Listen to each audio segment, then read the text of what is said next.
Y en este caso es absolutamente evidente que ningún hecho, un solo hecho, no puede constituir 9 delitos distintos. O sea, eso es absolutamente arbitrario y hay que rechazarlo. El día de hoy se está viendo precisamente el Vacunagate.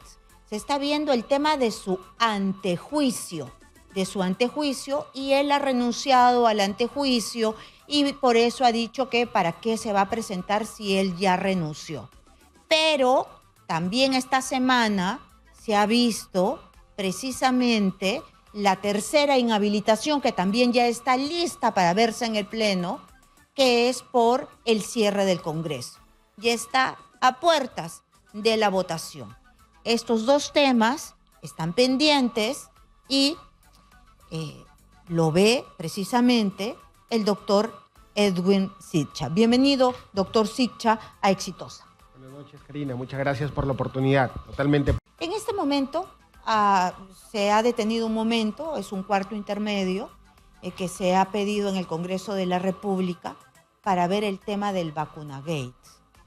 El Vacunagate, ya hice un pequeño resumen, y lo que se está solicitando es la acusación, pero usted dice que ya se renunció a esta protección que tiene Martín Vizcarra. Sí, quisiera previamente hacer una pequeña aclaración sobre los hechos, porque claro, desde el sector político que actualmente tiene el poder, que actualmente lo detenta, mucho se señala que Martín Vizcarra se habría vacunado, ¿no? ¿Pero se vacunó o no se vacunó? Un momento. A ver. Uno se vacuna con una vacuna totalmente aprobada. Sí hubo, evidentemente, una inoculación que lo ha reconocido, pero de un ensayo, de una cuestión experimental. Nunca, evidentemente, se inoculó una vacuna. Sí, pero nunca nos dijo, doctor, nunca salió el expresidente y dijo, por si acaso yo soy un héroe y voy a poner mi hombro para que experimenten conmigo. Eso no nos lo contó a todos. Él lo ha reconocido como un error, por supuesto, pero quiero hacer esa precisión. No dijo eso. Por supuesto que lo ha reconocido en ante múltiples plataformas, yo lo he escuchado en múltiples oportunidades, pero sin embargo él nunca se inoculó una vacuna. Entonces, desde allí, eso de denominarlo Vacunagate, creo yo que es una imprecisión tal vez conceptual, pero tomémoslo de ese modo para efectos didácticos. Ahora, sobre este caso ya existe una inhabilitación, que es la primera inhabilitación que se le hizo por 10 años, ¿no? Por el mismo caso que el día de hoy va a votar el Congreso, él ya tiene una inhabilitación. El día de hoy lo que se va a votar es si el Congreso autoriza o no al Ministerio Público abrir una investigación penal. En principio, el Ministerio Público en este caso no ha denunciado constitucionalmente a Martín Vizcarra. Es el Congreso quien arbitrariamente ha formulado una supuesta acusación constitucional por 9 delitos, Karina. Yo no sé la clase de asesores que tengan actualmente el Congreso, pero es evidente que un solo hecho de inoculación de una prueba experimental no puede dar origen a 9 delitos ni aquí ni en la China. Concusión, colusión agravada, cohecho pasivo propio, negociación incompatible, aprovechamiento indebido del cargo, tráfico de influencias, falsificación de documentos, porque todos recordamos que un grupo de médicos de Sinopharm llegó hasta Palacio de Gobierno y le inoculó la vacuna a él, a su esposa, a su hermano. ¿Eso es organización criminal, Karina? También le están imputando organización criminal. Te reitero, más allá de, creo, estas generalidades, estas arbitrariedades con las que actúa el Congreso de la República y que es evidente para cualquier ciudadano que están tratando de inhabilitar perpetuamente al señor Martín Vizcarra para que no sea un competidor en las elecciones generales del año 2026, lo cierto es algo importante, que el año pasado, ya Martín Vizcarra, en este procedimiento de antejuicio, ha renunciado a esta prerrogativa. Pero usted me ha dicho que lo quieren inhabilitar para que no sea candidato el 2026. Estamos 2025. 2026 es en un año. Él está inhabilitado por 10 años. No va a poder ser candidato. Pero un momento, Karina, pero lo siguen inhabilitando. Pese a que la Constitución Política del Perú solo establece como plazo máximo de inhabilitación 10 años, a él lo siguen inhabilitando consecutivamente por hechos distintos, incluso considerando hechos inconstitucionales a lo que ya el Tribunal Constitucional ha señalado que es totalmente constitucional, como lo fue el cierre del Congreso del año 2019. Y eso ha ocurrido hace unos días, hace una semana aproximadamente. Pero eso va a tener que ir al Ministerio Público y serán los jueces después los que determinarán si tiene culpa o no. Como ahora no es el protocolo, no se supone que la Comisión de Acusaciones Constitucionales está llevando su proceso porque es el reglamento y después pasará al Ministerio Público para ver si tiene responsabilidad. Por supuesto que no, porque en este tipo de acusaciones constitucionales, como todo órgano que va a decir si hay la probabilidad de comisión de un delito, tiene que hacer un juicio de tipicidad, es decir, tiene que hacer una comparación entre los hechos que sostienen con el tipo penal, con el delito que supuestamente están atribuyendo. Y en este caso es absolutamente evidente que ningún hecho, un solo hecho, no puede constituir 9 delitos distintos. O sea, eso es absolutamente arbitrario y hay que rechazarlo. Es más, a veces los congresistas se quejan del abuso del tipo penal de organización criminal, que creo yo comparto, porque ha habido mucho abuso de este tipo penal, y sin embargo ellos hacen lo mismo cuando es su enemigo político. Y creo que eso debemos rechazarlo desde todas las tribunas. En este caso, Martín Vizcarra, respecto a este antejuicio político que trata sobre 9 delitos por la supuesta inoculación de esta prueba experimental, o mejor dicho, la supuesta inoculación de la vacuna, lo que nosotros consideramos prueba experimental, él ha renunciado en 3 oportunidades.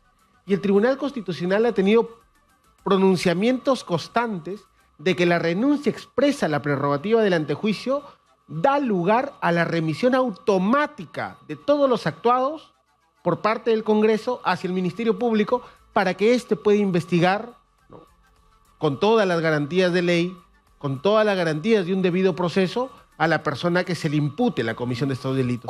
Y sin embargo se sigue hasta el momento en el Congreso. Sí, yo no entiendo por qué se hace eso, pero organización criminal no se basa porque fueron 400 personas las que se inocularon, digamos, irregularmente, y que hay una sospecha de beneficiar también irregularmente a Sinopharm. Una organización criminal, Karina, es una estructura permanente, con repartición de roles, jerarquizados en la mayoría de los casos, coordinados, que están orientados a la comisión de delitos de manera continua, sin un tiempo definido. Y eso no ha ocurrido. Si supuestamente ellos sostienen que tal vez esa inoculación de esta prueba experimental sería un delito, pues que lo subsuman en el delito que corresponda, pero no como organización criminal.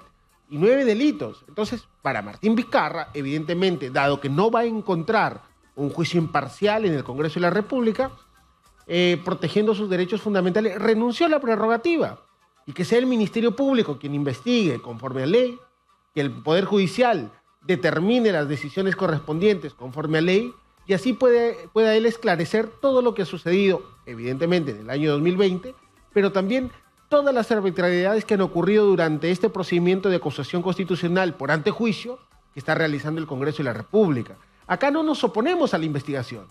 Más allá de la arbitrariedad, que la rechazo y que la debemos rechazar absolutamente todos, Martín Vizcarra ha dicho, bueno, pues señores congresistas, aunque ustedes no me puedo defender, pásenlo al Ministerio Público para que yo pueda ejercer mis derechos fundamentales. El ejercicio de la política, más allá de que el procedimiento de acusación constitucional es un procedimiento político, no puede dar lugar a arbitrariedades que vulneren toda o todo derecho fundamental del opositor político. ¿Y cuál es la vinculación que tuvo Martín Vizcarra con Sinopharm? ¿Por qué Sinopharm fue la empresa que fue elegida por él para que finalmente traiga las vacunas y que él se viera beneficiado con una de estas vacunas en primer lugar? Yo creo que a veces las historias son tergiversadas, porque Martín Vizcarra jamás ha decidido que se elija Sinopharm. Para eso existían los funcionarios competentes de la Comisión Multisectorial competente que debía determinar a quién comprar y de acuerdo a la disponibilidad, evidentemente a nivel mundial. Hay que tener en cuenta, y eso lo señalan muchísimas personas, que claro, todos son generales después de la batalla.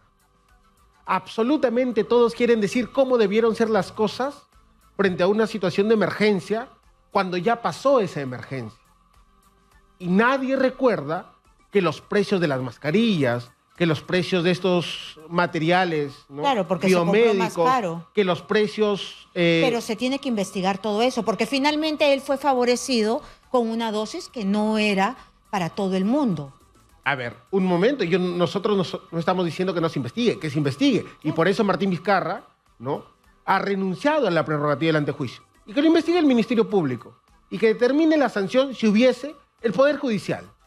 Pero no van a estar inhabilitando por presunciones, por especulaciones, sin pruebas, por simples conjeturas, el Congreso de la República a todos sus opositores políticos. Eso es absolutamente absurdo, irracional, arbitrario y además que amenaza nuestro sistema democrático.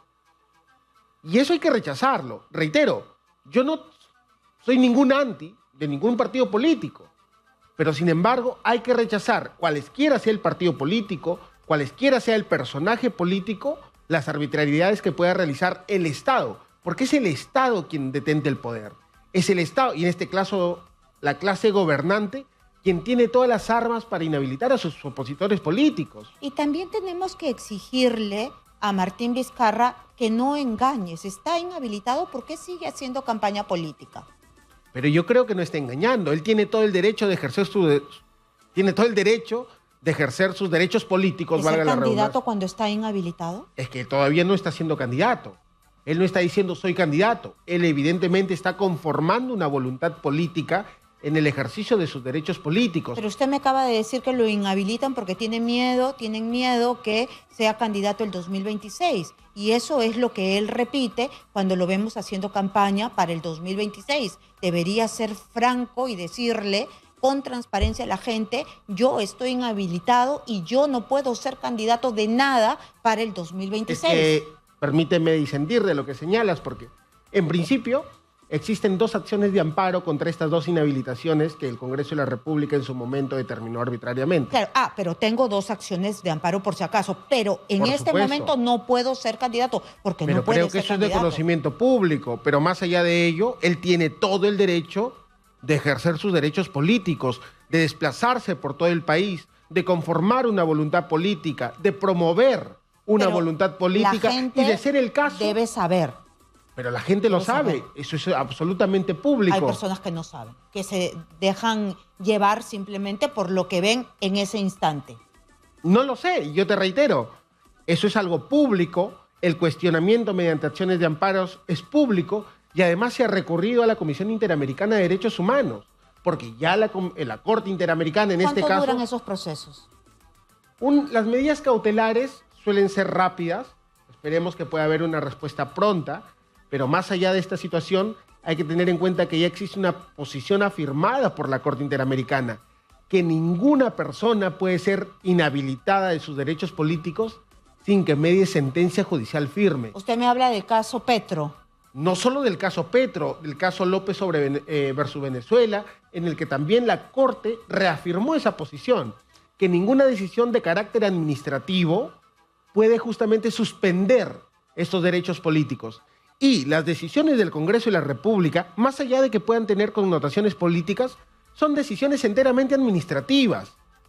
Ellos no son jueces, no son el Poder Judicial, no han emitido una sentencia firme y por lo tanto los derechos políticos de Martín Vizcarra, que también implican el derecho a ser elegido y ejercer función pública, no pueden ser restringidos de esa manera arbitraria. Nosotros consideramos que bien el Tribunal Constitucional nos va a dar la razón, o en última ratio, nos lo va a dar la Comisión Interamericana de Derechos Humanos como una medida cautelar y la Corte Interamericana en su pronunciamiento de fondo. ¿Antes del 2026? Nosotros estamos convencidos de que sí. Y él ya, porque hay plazos en la OMP, en el Jurado Nacional de Elecciones, él podría llegar antes de estos plazos como para que decirle a la población, mire, sí llega, porque no se le puede engañar a la población. Es que creo que nadie está engañando, te reitero, yo no participo del movimiento político del señor Martín Vizcarra y te estoy dando opiniones jurídicas. Y justamente el acercamiento a estas fechas, al cronograma electoral, es una circunstancia que debe evaluar tanto el Tribunal Constitucional como la Comisión Interamericana de Derechos Humanos para tomar las decisiones frente a esta vulneración de los derechos políticos de Martín Vizcarra. Es una circunstancia objetiva. Claro, y mientras yo más cerca lo que quiero transmitir es que ya basta de mentiras y de candidatos caraduras y mentirosos. Si es que no van a llegar a la fecha, no le digan a la población que no tienen habilitaciones y sí puedo ser candidato y están haciendo todo esto para no dejarme postular cuando tiene en la espalda dos inhabilitaciones. Yo no quiero defender al personaje político en este caso, pero sí quiero defender al ciudadano Martín Vizcarra. Y él jamás, por lo menos en lo que yo he escuchado, ha indicado no tengo inhabilitación. Él sostiene que ha cuestionado estas inhabilitaciones por ser inconstitucionales.